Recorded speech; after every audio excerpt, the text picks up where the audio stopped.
YouTube, it's Zion Prepper, and if I'm yelling, I'm sorry. I've got a heater going. It's down in the 20s today.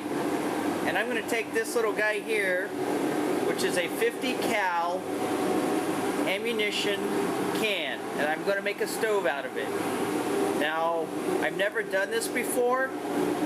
I don't think it'd be all that tough, but remember what I keep saying is that it's an experience I didn't have, but I know it's a skill I know I need, so I'm going to do it. And so we're going to turn that into a portable stove, and like you see in other YouTube videos, I'm going to use it when I camp during the winter time. We'll get some 3-foot, actually, 3-foot sections of 3-inch piping so that it goes outside of the tent to keep the inside warm. There it is before, and I'll take you through some of the steps. Okay, remember this is really not a how-to video. I'm just kind of showing you the progress I've made. The back of the stove, I've got the hole drilled out, and that's actually where the 3-inch pipe will go on there. And what I've got to do is tack weld that. That's not a problem. Here's the disc.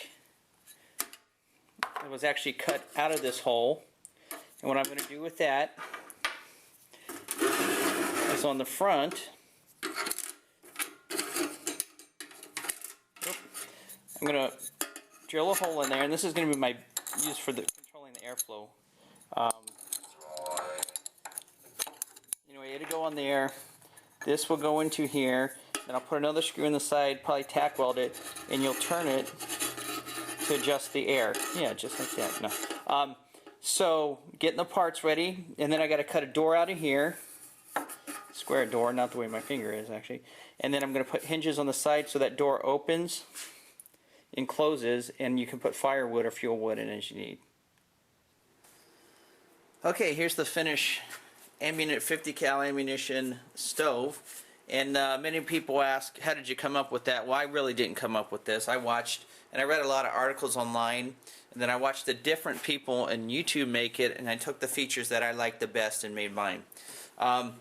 Just so you know, right around here is TIG welding.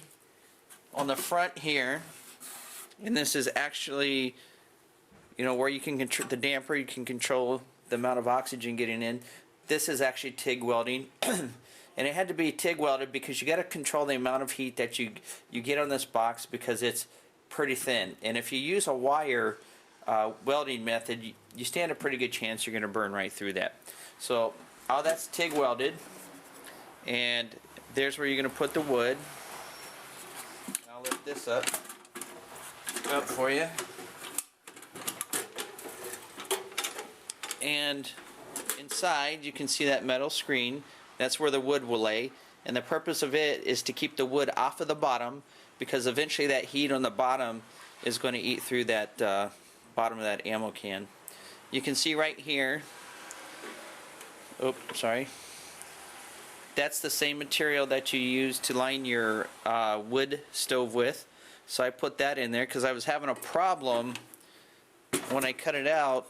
I was having a problem getting it to seal. And you want a nice tight seal just like that. Now the legs are here. You just pop them down. Looks like I need to do a little bit more painting on it, but we'll get that taken care of.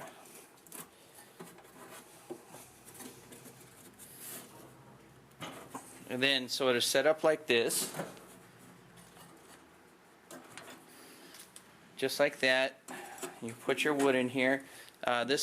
This top right there, oops, that's a 3-inch, just regular wood stove fitting. Relatively inexpensive, but I didn't have any of it, so I had to go out and buy it all.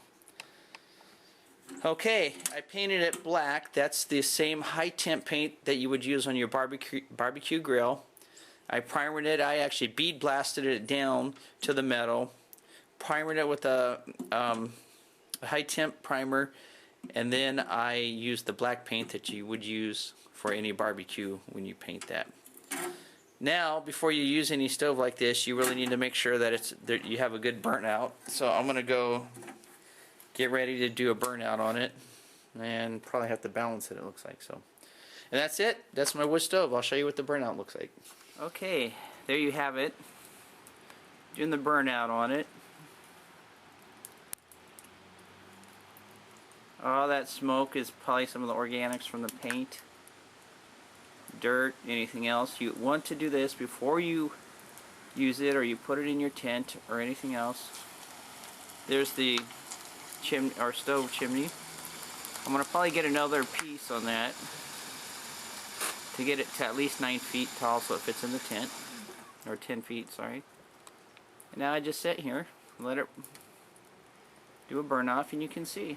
It actually took me 3 weeks to do, but it was a great project. Alright, Zion Preppers say go out, find out how to build a ammo can wood stove and enjoy it. Have a great day.